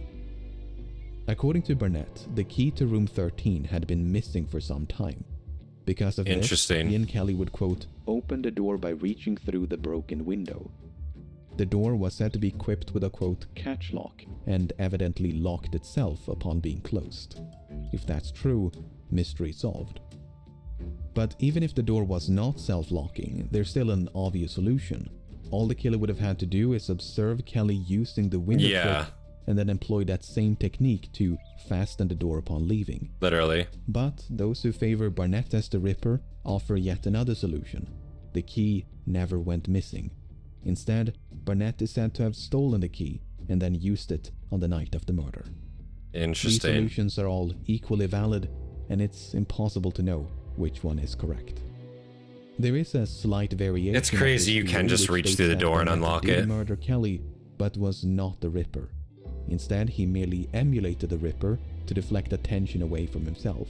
That's also Once crazy. Again, this is pure speculation, but the murder of Kelly did somewhat differ from the rest in that it was committed indoors. Again, if you truly like this girl, I don't see him, and he clearly did, I don't see him mutilating her to that degree. Like him being the one to do that. I don't see it. Again, maybe hot take. I just don't see that one. Kelly did somewhat differ from the rest in that it was committed indoors. Yes. Barnett remained in the East End until his death in 1926 at the age of 68.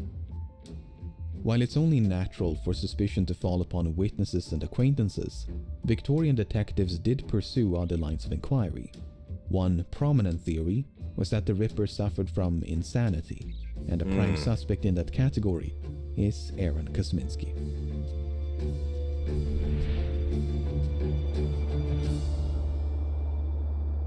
The Whitechapel murders investigation was overseen by numerous high-ranking officers within the Metropolitan Police.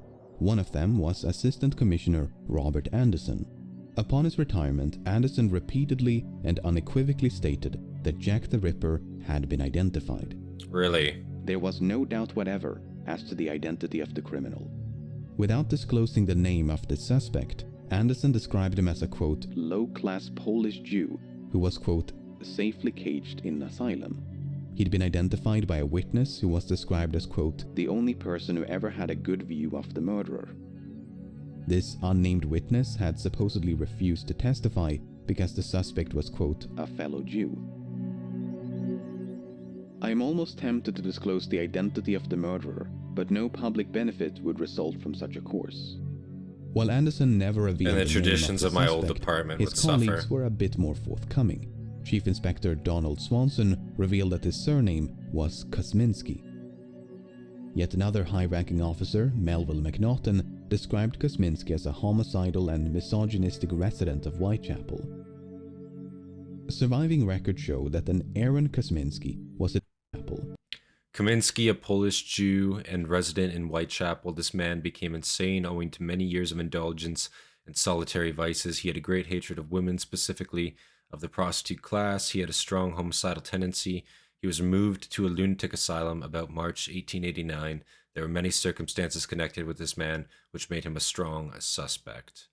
This was in 1894. This report was taken by the Chief Constable, Melville McNaughton. Might be pronouncing that wrong. Interesting. Very, very interesting. That would make sense, but I mean, again, very, very weird that they didn't name him. Like, why wouldn't he give his name? I have no benefit, and my old department would only suffer. Like, bro, this was 40 fucking years ago at this point. And you're old, like, the secret's gonna die with you. It would be, I'm sure, great to know, you know, for the victims' families and whatnot. Surviving records show that an Aaron Kosminski was admitted to a psychiatric hospital in 1891. Aaron was indeed from Poland, he was Jewish, and had lived in Whitechapel. He suffered from auditory hallucinations and a paranoid fear of being fed by others. He was trained as a barber, but had, quote, not attempted any kind of work for years. Right. It's unclear when his mental health began to decline, but upon being institutionalized, Aaron was deemed to be harmless. He was, quote, quiet and well-behaved, and, quote, apathetic as a rule. Only on rare occasions would he get, quote, excited and violent. Interesting. However, before his confinement, Aaron had once threatened his sister with a knife. The case against him largely hinges upon the claims made by Anderson, Swanson, and McNaughton, especially the claim that an unnamed witness identified a suspect named Kosminski. But the descriptions of that suspect are not entirely consistent with Aaron Kosminski. For instance, McNaughton stated that the suspect had been, quote, removed to a lunatic asylum about March 1889. Aaron was first confined in 1891. Swanson wrote that the suspect had been, quote, sent to the asylum. You said about March 1889. I'm sure he's recalling from memory. He could be wrong. Spent nearly 3 decades in psychiatric care. As such, it is possible that the suspect Kosminski was someone other than Aaron Kosminski. It's also possible that these inconsistencies were mere lapses in memory. Yeah. After all, these events were recounted years or even decades after literally, the fact, and McNaughton even he's making these reports like 20 to 40 years after it happened. Like, yeah, 1914. confessed to writing solely from memory. I never kept a diary nor even possessed a notebook. Wow, okay, as a fucking chief constable, that's a joke. You're telling me the chief constable of your fucking department does not possess a notebook? Like, that's a fucking fix your life moment right there. I'm not going to lie to you. In what I write, I must trust to my memory and to my memory alone. Therefore, I crave indulgence if any inaccuracies shall be found to have crept into some minutes of my days. Regardless of the suspect's true identity, Anderson was the only one who seemed convinced of his guilt. McNaughton ultimately favored a different suspect and stated that, quote, many homicidal maniacs were suspected, but no shadow of proof could be thrown on any one. Inspector That was in Edmund Reed 1894. was of the same opinion. Now we have Sir Robert Anderson saying that Jack the Ripper was a Jew. That I challenge him to prove. I challenge anyone to prove that there was a tittle of evidence against man, woman, or child. So when Anderson wrote that there was, quote, no doubt whatever as to the identity of the criminal, He merely expressed his personal opinion. Yeah, and that's what kind of made me suspect as well. They're talking about how he's a Jew specifically, a Polish Jew at that. Again, in these days, Jews were not liked, not only by fucking, the Germans, but Jews were typically disliked most places in the world, America, Britain, European countries. They typically were not the most liked anywhere, unfortunately. So this kind of could just be summed up to anti-Semitism of the day, for sure, what these guys are talking about, and I kind of believe that to be true here in this case. As to the identity of the criminal, he merely expressed his personal opinion. There was in fact ample doubt and no consensus amongst the police. But in recent years, Aaron Kosminski has been resurrected as a prime suspect due to a controversial DNA analysis. Interesting. Okay, so back in 1888, Acting Sergeant Amos Simpson is said to have stolen a blood-stained shawl from the crime scene of Catherine Eddowes. This shawl was then passed down from one generation to the next before being submitted for DNA testing in 2011. Okay, so I wasn't wrong about that. So he stole a blood-stained shawl from the crime scene, and then his family just passed it on. That's such a fucking weird thing to do, man. Like, oh yeah, look at this souvenir I took from a woman that got brutally murdered. Like, what the fuck is that supposed to be? Like, excuse me? Like, why would they have that, DNA samples were extracted from the shawl and then compared against maternal descendants of Eddowes and Kosminski. In both cases, it was a match. If the subsequent news coverage is to be believed, the mystery has now been, quote, definitively solved. Aaron Kosminski was Jack the Ripper. But as you can imagine, it's never quite that simple. First of all, the provenance or chain of custody of the shawl is severely lacking. There is no evidence of a shawl being found at the crime scene, nor is there any evidence of Simpson ever being at the crime scene. Furthermore, a destitute woman like Eddowes is unlikely to have owned such an expensive item. Yeah. Second of all, the type of DNA used to identify... Official list of items found on or near the body. Skirt, white vest, lace-up boots, cloth jackets, handkerchiefs, pants, white rags, bunch of pants, teaspoon, tooth comb, so a toothbrush, 6 pieces of soap, like 3 tin boxes, ball of hemp. Yeah, like none of this is...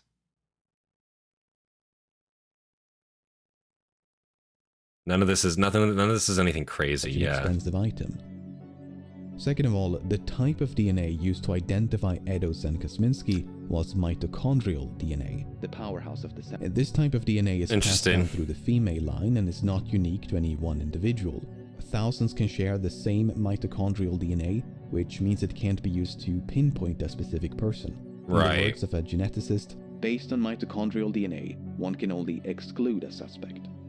So to say that the mystery has been definitively solved is widely inaccurate. Yeah. There's still plenty of room for doubt. So, to recap, a suspect named Kosminski was identified by an unknown witness. This was enough to convince at least one senior officer of his guilt. That suspect may have been Aaron Kosminski, a man who was largely non-violent but once threatened his sister with a knife. Aaron can neither be incriminated nor eliminated by the DNA evidence. This is such a weird one. He spent the rest of his life in psychiatric care and died in 1919 at the age of 53. Kosminski was not the only suspect advanced by a high-ranking officer. A completely different suspect who still falls into the same category is Francis Tumblety.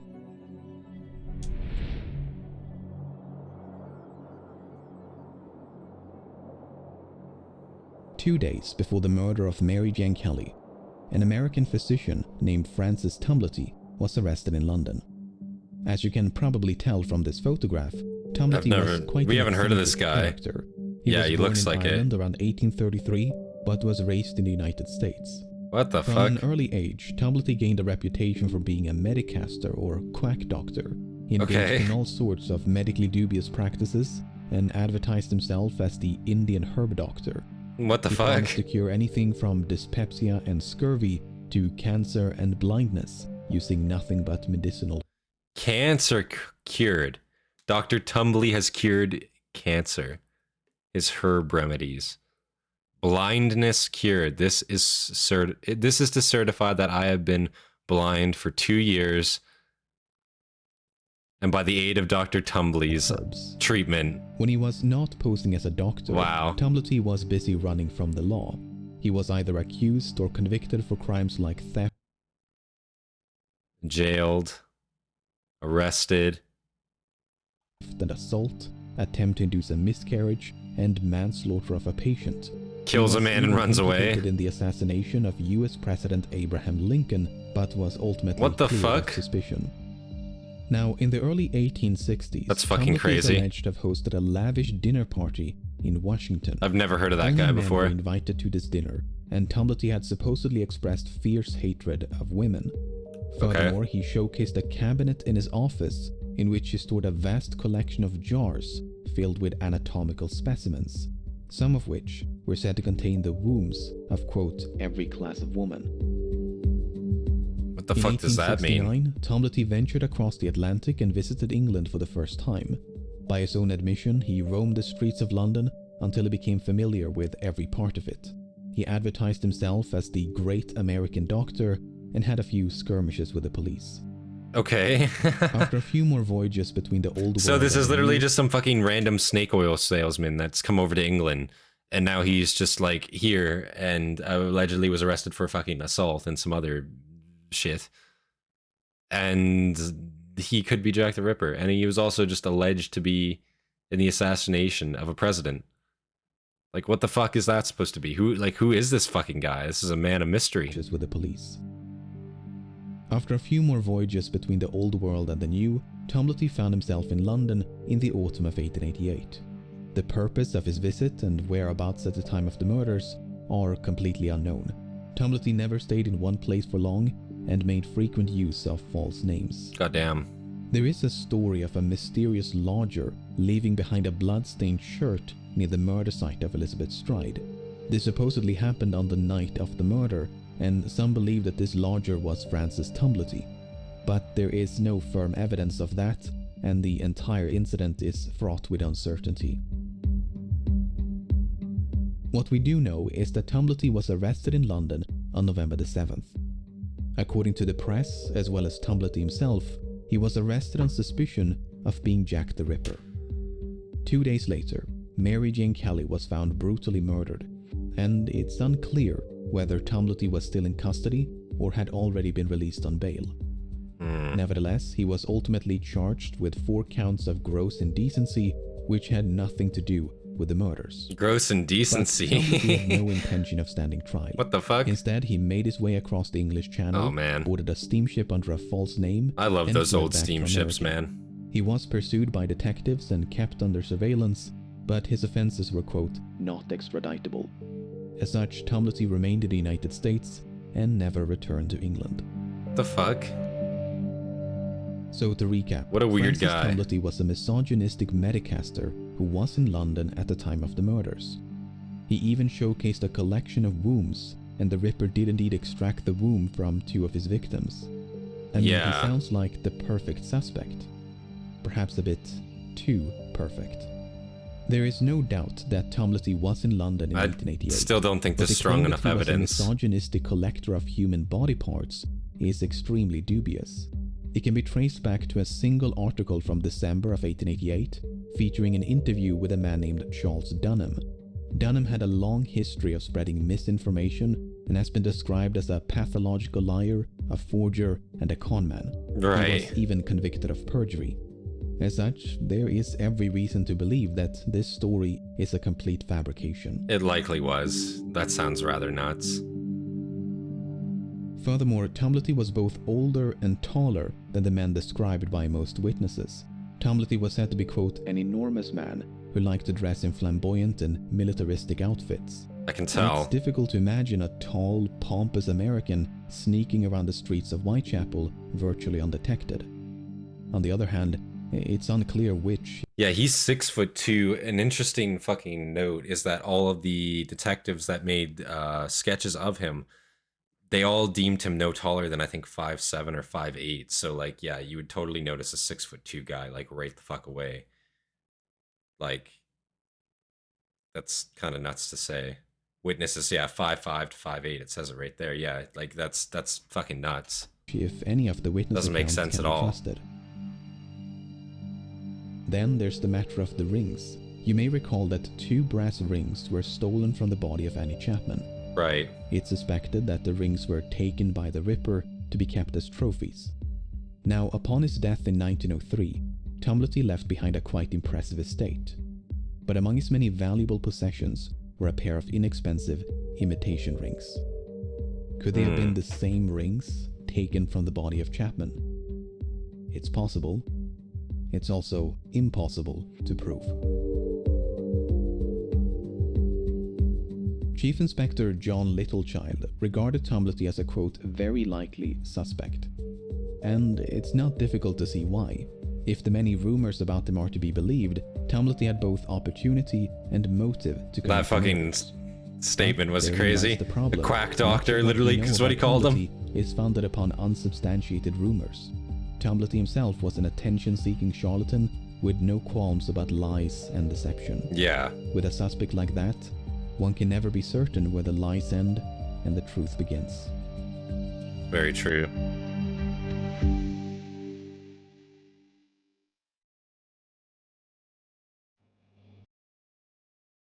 To theorize about the identity of Jack the Ripper is to navigate a minefield of hearsay, sophistry, and contradictions. Hearsay.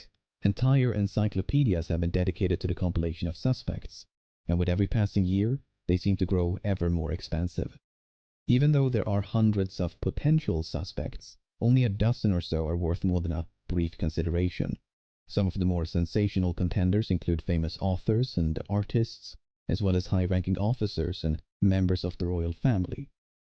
But these grand conspiracies It's kinda and shocking. elaborate deceptions seem hopelessly contrived against the sheer simplicity of a suspect like Charles Lechmere, an Yeah. unassuming delivery man on his way to work. Personally, I remain unconvinced that Jack the Ripper has even been identified as a suspect. The few covered in this video are probable candidates, but it's still possible to make persuasive arguments against them. The same is true of all those left out by necessity. None of them can offer anything more than ambiguity and circumstance. With a suspect pool in the hundreds, that might seem improbable. But London was the largest city in the world, Yeah. home to the largest port in the world. It was a city of millions, with a large population of poorly documented drifters.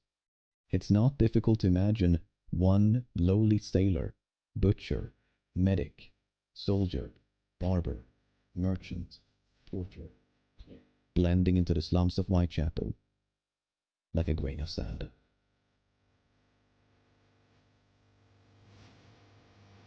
Wow.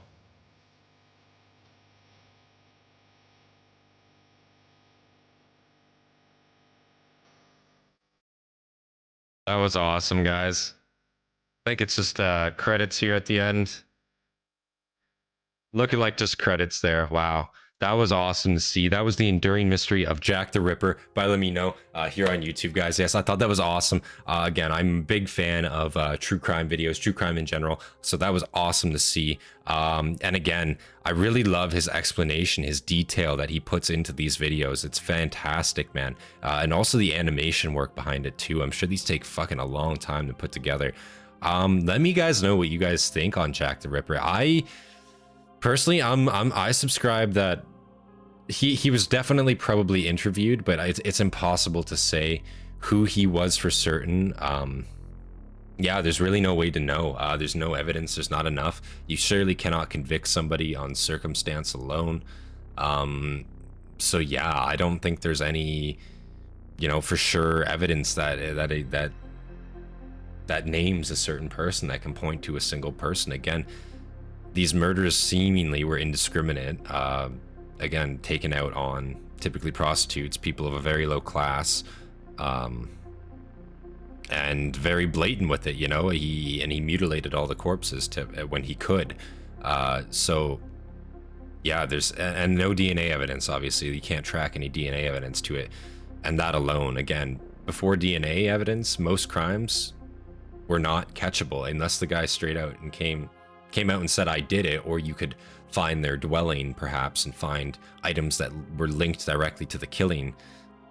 You're never going to find the person that did it, unfortunately. That's just the sad truth of it back in those days. So yeah, guys, but I thought this was a fantastic video. So yeah, leave a like, subscribe for more content from me, and leave your recommendations down in the comments below. Big shout out to our members, all of our Hastati and our Triarii out there, Paralyzed Tortoise. Big shout out to you, sir. I appreciate you. You guys inspire me to make more content for you guys every single day. And yeah, with that, guys, this has been Centurion, and I will see you guys in the next one. Peace, guys.